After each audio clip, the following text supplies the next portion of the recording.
This woman was clearly a Harvard graduate. Yet she applied to be a nanny at someone else's home. The mistress saw her impressive resume and hired her without hesitation.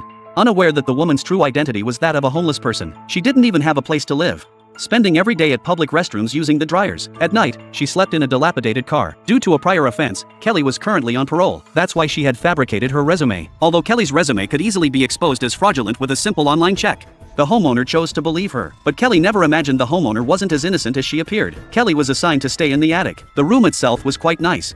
The door lock was strangely installed backwards. It could only be locked from the outside. Without a key, it was impossible to open from within.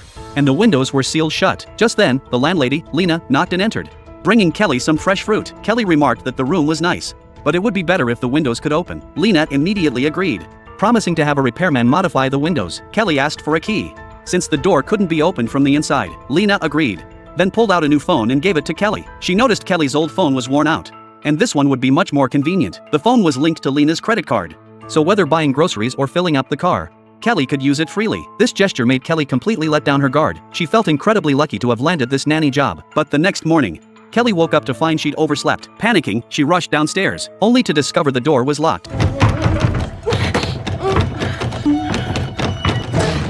Fortunately, it was just jammed, not truly locked. Yet when she reached the ground floor, Lena seemed like a different person, frantically searching for something. Where are they?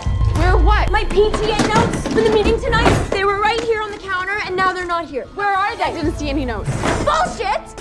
Where are they? Nina, there are no notes. At that critical moment, Lena's husband appeared. Upon learning that Kelly had misplaced his wife's notes, Ron didn't blame her. Instead, he soothed his wife's emotions. His gentle, patient words calmed Lena down. After Lena left, Ron told Kelly not to be afraid, explaining his wife had been emotionally unstable lately. Back in her room, Kelly looked up Ron's background. She discovered he wasn't just a rich heir, but also a gentle, considerate husband. If such a tender man showed her kindness, she'd surely be swept off her feet. But unexpectedly, just then, Ron knocked and walked in. He brought a small cake, saying it tasted wonderful, and wanted Kelly to try it. Yet when Kelly took the cake, Ron suddenly caressed her cheek. Kelly couldn't believe this gentleman truly liked her.